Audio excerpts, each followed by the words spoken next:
America could have beaten Sputnik, but filled its rocket with sand. Chain reaction 40-minute the ripple effect. America's first satellite was sitting on top of a rocket at Cape Canaveral, ready for orbit, 1 full year before Sputnik. This is the story of why it never flew. It is just after midnight. On the floodlit pad stands a slender white rocket, 70 feet tall. Its designer swears it can reach orbit tonight. And that is exactly what Washington is afraid of. So in the hours before launch, inspectors climb the service tower. They are not checking that the rocket will work. They are checking that part of it won't. Inside the nose, where a satellite could ride, the fourth stage has been deliberately filled with sand. Not fuel. Sand. By direct order from the Pentagon. The rocket flies perfectly. It climbs 1,100 kilometers above the Earth and screams 5,300 kilometers across the Atlantic. With a live fourth stage, America owns the first satellite in history. Tonight. Instead, 379 days later, the whole planet will stop and listen to a beep coming from a Soviet sphere overhead. And when America finally scrambles to answer, the scoreboard of the new space age will look like this. An 84-kilogram Soviet moon against an American grapefruit. The space race, the panic, the billions, the moon itself, did not begin with a genius or a breakthrough. It began with an order to fill a rocket with sand. Link by link, here is how. The man behind that rocket was the most famous rocket engineer on Earth, and America's most uncomfortable employee. Wernher von Braun. The engineering prodigy who had built the V-2 for Nazi Germany, surrendered to the Americans in 1945, and been quietly imported with more than 100 of his engineers in an operation the public was never meant to examine too closely. By 1956 his team worked for the U.S. Army in Huntsville, Alabama, building the Redstone, a direct descendant of the V-2, and America's most reliable big rocket. And here is what made the situation truly absurd: von Braun wasn't hiding in some classified basement. He was a television star. Millions of American children knew his face from the Disney space specials, where he stood beside gleaming models and promised them Mars. He wrote cover stories for national magazines. He was, by any measure, the public face of the American future. The public face of the future, understanding orders not to reach it first. He had been asking since 1954. That year, his team put forward a plan called Project Orbiter, a redstone with clustered upper stages, a 5-pound satellite, no new technology at all, everything could be flying within a year. The paper worked. The plan was cheap. Washington filed it away. The machine on the pad that September night was a redstone with 3 extra stages stacked on top. The Jupiter C. Von Braun had designed it, on paper, as a test vehicle for missile nose cones. But everyone who could read a performance chart saw what it really was. Add one small solid rocket as a live fourth stage, and the Jupiter C was a satellite launcher. Von Braun said so, loudly, in every briefing he could reach: "Give me the green light, and America is in orbit within months." The answer came down through the chain of command, and it was not just no. The Pentagon knew its German engineer. There was a genuine fear in Washington that von Braun would launch a satellite, by accident, that a live stage would find its way onto the stack, and the world would wake up to an American satellite the White House never approved. So the order for the September flight was explicit. The fourth stage will be inert. It will be inspected. And the man who ran the program, General John Meteoris, put it to von Braun personally: "I am holding you responsible that nothing on that rocket can reach orbit." Think about where we are. The United States of America, at the peak of its power, is running inspections to make sure it does not accomplish the greatest technological first of the century. The flight data from that night was almost cruel. Altitude, 1100 kilometers. Range, 5,300. Speed, a whisker below orbital. The record would stand for years. Von Braun's team went home knowing precisely what they had, and precisely what they had been forbidden to do with it. To understand an order that strange, you have to understand what America was actually afraid of. And it wasn't rockets. In 1955, President Dwight Eisenhower had announced that the United States would launch a small scientific satellite for the International Geophysical Year, a global research program running through 1957 and 58. 3 teams wanted the job. The Air Force had a proposal. The Army had von Braun and a rocket that already existed. And the Navy had a project called Vanguard, elegant, civilian-flavored, and almost entirely unbuilt. A selection committee weighed them. And in September 1955, it picked Vanguard. On paper, the reasons sounded almost noble. Eisenhower wanted the world's first satellite to be a gift of science, not an act of war. Vanguard ran on new civilian research rockets, not Army missiles. Its trajectory would help establish a legal principle nobody had tested yet, that space above a country is free, the way the open sea is free. And there was the other reason, the one nobody put in press releases. America's ready-to-go rocket team was run by the man who had built Hitler's vengeance weapons. Every launch photo would carry that shadow. The first satellite in human history, delivered by the V-2's father, 11 years after the war. The optics were unthinkable. So the satellite went to the slowest team for the most presentable reasons. The Army was ordered to stand down, no satellite attempts, period. The September 1956 sand flight was the leash made physical. Inside Huntsville, von Braun's engineers did something quietly insubordinate, they finished everything anyway. The spare Jupiter C hardware was built, tested, and preserved. The upper stages sat in storage, flight ready. Officially, it was long-term testing. Unofficially, it was a satellite launcher waiting in a warehouse for the phone to ring. Because von Braun was reading the same intelligence reports as the Pentagon. And those reports said that on the far side of the world, on a bare steppe in Kazakhstan, somebody was building something enormous. America had chosen how its satellite should look. Its rival only cared whether it would fly. In the Soviet Union, the man building that something had no name. In every document, every speech, every newspaper, he was called only the chief designer. His identity was a state secret. Foreign intelligence services spent years trying to learn who he was. His name was Sergei Korolev. And his road to the launch pad ran through hell. In 1938, during Stalin's purges, Korolev was arrested on fabricated charges, beaten until his jaw broke, and sentenced to the gulag. He spent months in a Kolyma gold mine that killed men by the thousand. He lost his teeth to scurvy. He was saved only because the state decided imprisoned engineers were more useful designing weapons in prison laboratories than dying in the permafrost. So he designed aircraft as a prisoner, in a guarded bureau, for the same state that had broken his jaw. When the war ended, the state dusted him off, handed him the captured wreckage of von Braun's V-2s, and told him to do better. Think about the symmetry of it. 2 men, 1 rocket ancestry. One was imported to America and put on a leash of appearances. The other was pulled out of the gulag and given everything, money, factories, and a state that did not care in the slightest how things looked, only whether they flew. The man the Soviet system had nearly destroyed now carried its greatest ambition.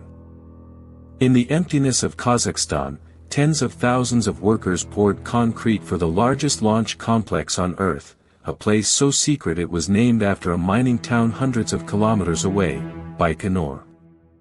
Summer heat, winter at -40, tent cities, scorpions.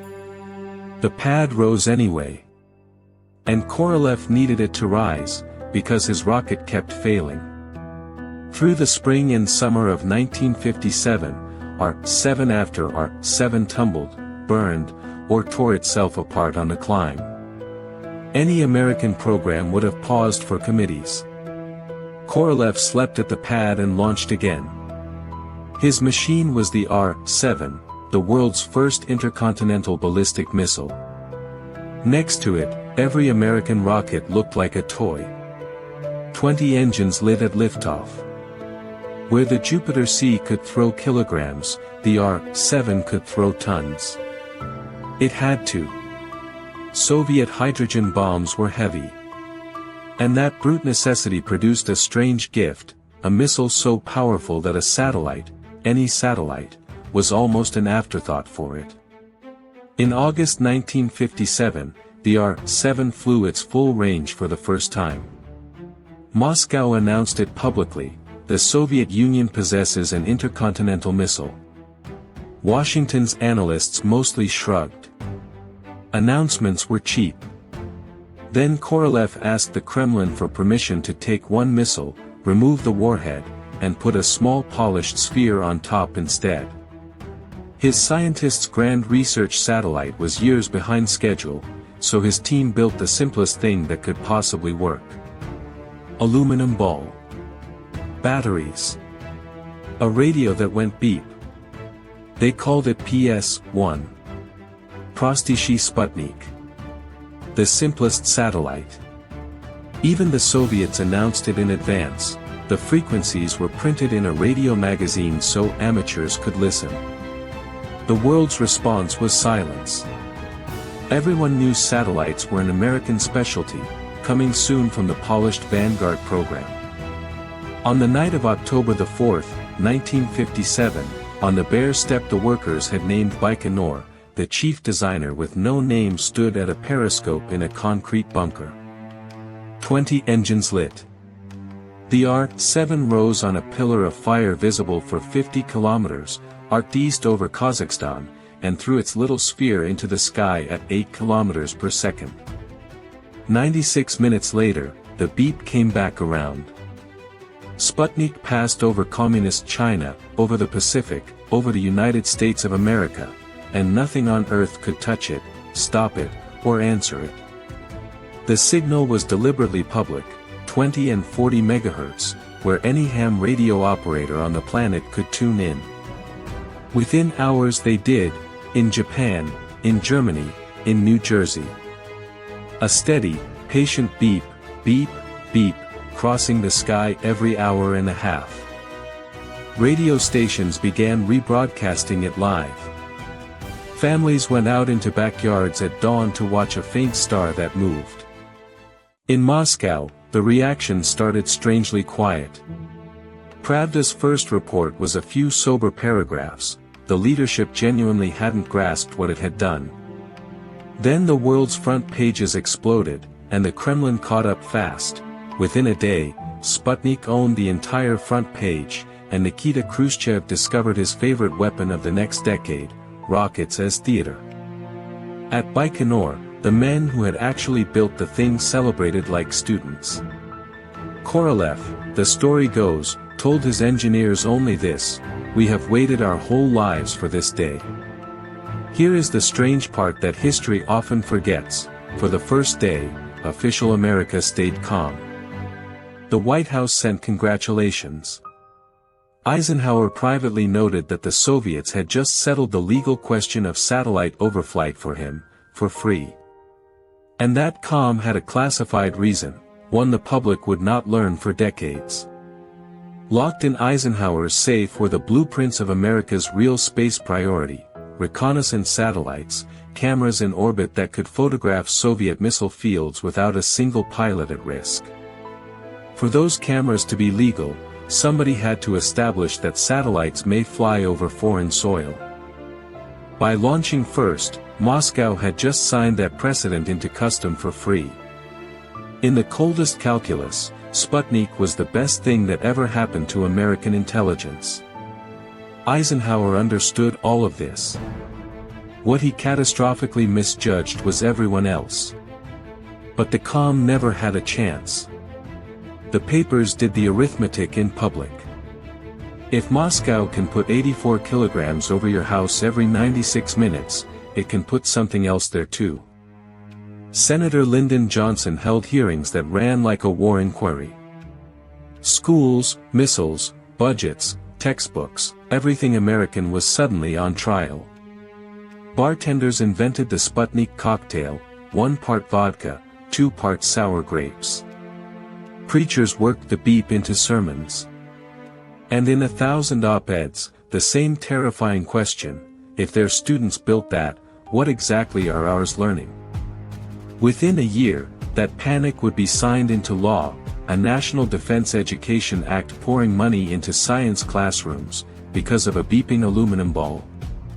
If you have ever wondered when the modern cult of math and science education began, it began as air raid insurance. And exactly when the panic needed fuel, Korolev delivered a second blow. November the 3rd, not even a month later. Sputnik 2. Half a ton of spacecraft, carrying a living passenger, a small Moscow street dog named Laika. 508 kilograms, with a heartbeat on board, while America's contribution to the space age was still bolted to a test stand. Laika did not survive the flight, the capsule overheated within hours, a truth Moscow hid for decades. But the message survived orbit just fine. The Soviet Union wasn't celebrating a stunt. It was running a program. The White House had to answer with something. Anything. The only satellite anywhere near a launch pad was the Navy's elegant, unfinished, barely tested Vanguard. So America did the most American thing imaginable. It invited the television cameras. December the 6th, 1957. Cape Canaveral. For the first time in history, a rocket launch is carried live on national television. On the pad, Vanguard Test Vehicle 3. In its nose, a satellite the size of a grapefruit, weighing 1.4 kilograms. The engineers had begged for this to be treated as what it was, an early test of an unfinished rocket. Only the first stage had ever flown. The satellite was aboard mainly because, in the engineers' words, why waste the flight? But the White House press office, desperate for good news in October, had announced the launch to the world, and the world took the invitation. Reporters booked every motel within 50 miles of the Cape. The government's answer to Sputnik could not afford modesty now. The press had already named it America's reply. For 2 days, technical delays held the countdown while the country watched and waited. By the morning of December 6th, the tension had nowhere left to go. 11:44 a.m. Ignition. The rocket rises. 1 meter. The thrust dies. Vanguard settles back onto the pad, crumples like a dropped can, and vanishes into a fireball that the whole country watches live. The little satellite is thrown clear. It lands in the scrub beside the pad, cracked but alive, and starts transmitting. For long minutes, America's answer to Sputnik lies in the weeds, beeping to a sky it will never reach. One of the engineers would later say the kindest thing anyone could: don't shoot it, it's wounded. The next morning's headlines wrote themselves. Flopnik. Kaputnik. Sputnik. At the United Nations, the Soviet delegation asked, with perfect diplomatic courtesy, whether the United States would like to apply for the technical assistance the USSR offered to underdeveloped nations. The stock of the company that built Vanguard fell so hard that trading was halted. A superpower's confidence had burned on that pad along with the rocket. But the explosion accomplished one thing no memo ever could. It made the German problem irrelevant overnight. Nobody in Washington cared anymore how things would look. They cared about one question: who can actually put something into orbit, now? There was exactly one answer. He had been waiting in Huntsville for 11 years, next to a warehouse of flight-ready hardware, with sand-filled test results proving his rocket could do it. The phone rang. The go-ahead had actually come through in the chaos of early November, after Laika, before Flopnik. When the Secretary of Defense authorized the Army to attempt a launch, von Braun famously promised a satellite in 60 days. His general, knowing his man, told Washington 90. The stored Jupiter C came out of the warehouse. The sand came out of the fourth stage. In its place, a slim, pencil-shaped satellite built by the Jet Propulsion Laboratory in California, packed with instruments by a University of Iowa physicist named James Van Allen. No television cameras this time. The Army had learned from Vanguard, the press was told almost nothing until the thing was up. January the 31st, 1958. 10:48 p.m. The rocket that had been forbidden orbit for 2 years rose off Pad 26. And this time, the fourth stage was live. The wait was agonizing. Explorer's orbit ran higher than planned, the tracking stations heard nothing at the expected minute. In the control room, von Braun stared at the clock. 8 minutes of silence passed the deadline. Then California picked up the signal. America was in orbit. In Huntsville, the whole town poured into the courthouse square at midnight, honking horns, carrying a mock rocket, celebrating the German-born engineers as native sons. The leash was off, and the city knew exactly whose rocket had done it. 84 days from authorization to orbit. Not 60, as von Braun had promised. Not 90, as his general had hedged. 84, with hardware that had spent more than a year in a warehouse because of how a launch might look. At 2 in the morning, von Braun, JPL's director William Pickering, and James Van Allen held a model of Explorer 1 above their heads for the photographers, the space age's first American icon. And the pencil in their hands outscienced everything the Soviets had flown. Van Allen's instruments found something nobody expected, belts of lethal radiation wrapped around the Earth, trapped by its magnetic field, the first great discovery of the space age, made by the satellite that almost never was. And Vanguard? The grapefruit got its revenge. In March 1958 a Vanguard rocket finally worked, and its tiny satellite reached an orbit so high and stable that it is still circling the Earth today, the oldest human object in space. Every satellite that failed on the pad, every headline that laughed at it, gone. The grapefruit outlived them all. America was on the scoreboard. But the race the sand had started was only accelerating, and its finish line was 250,000 miles away. Follow the chain now, link by link, because it moves fast. Because Sputnik humiliated Washington, America decided its scattered rocket programs needed one civilian roof. In October 1958, 1 year after the beep, Congress created NASA. Because the race was now official, both sides reached for the next first, a human being. The Soviets, with Korolev's big engines, got there again. April the 12th, 1961. On a bus rolling toward the pad at Baikonur sits a 27-year-old former Foundry student with an unbeatable smile, Yuri Gagarin. Korolev had picked him from 20 finalists, partly for his test scores, partly, the engineers joked, because he was the only candidate who took his shoes off before stepping into the spacecraft. At 9:07 Moscow time, as the engines light beneath him, Gagarin says one word into his microphone, Poyekli. Let's go. 108 minutes later he is back on Soviet soil, having seen with his own eyes what no human had ever seen, the whole Earth, blue and impossibly bright, and he is the most famous man alive. Moscow gives him the largest celebration since the end of the war. Red square disappears under people. 23 days later, America's Alan Shepard flies for 15 minutes and doesn't even reach orbit. The pattern from 1957 is repeating, Soviet tons against American kilograms. The humiliations kept a rhythm all their own. First satellite, Moscow. First animal, Moscow. First man, first day-long flight, first woman, first spacewalk, Moscow, Moscow, Moscow, Moscow. Each one rode a descendant of Korolev's R-7, the missile that had been too powerful, built by the prisoner nobody was allowed to name.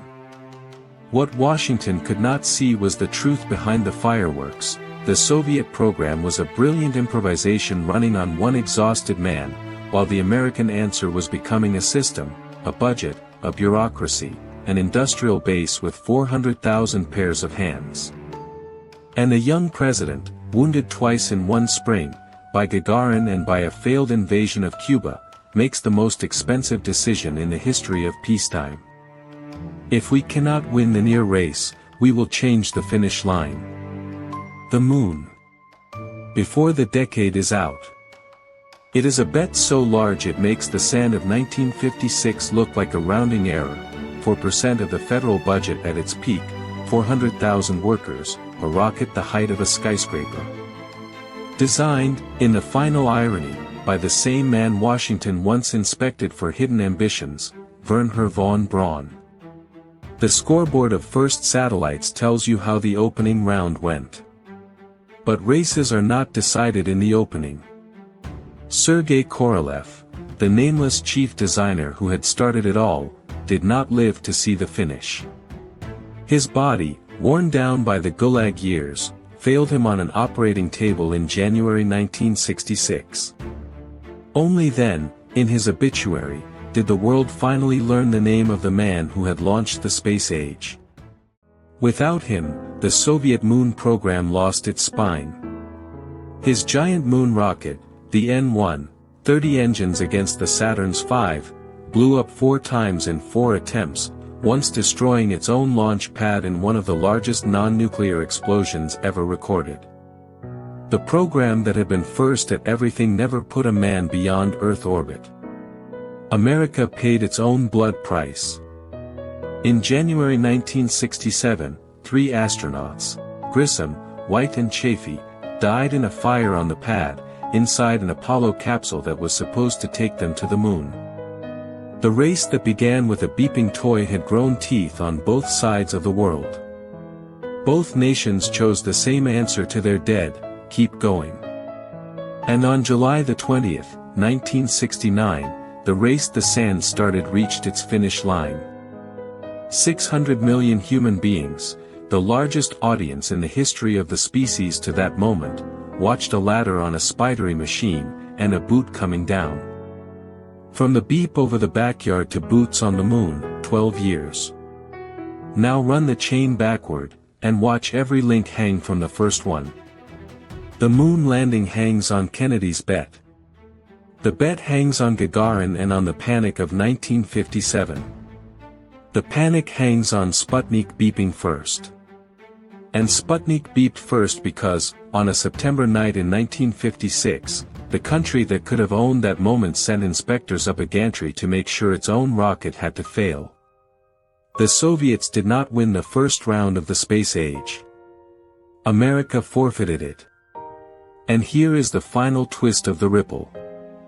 That forfeit, that beep, that panic, built NASA, funded a generation of scientists, gave us weather satellites and navigation and the photograph of the whole Earth floating in the dark that changed how our species sees itself. The fear of how things might look cost America the first satellite. Losing it won everyone the moon. History rarely rewards the careful. But it never forgets where the hinge was, a warehouse in Alabama, a rocket that worked too well. And 400 pounds of sand.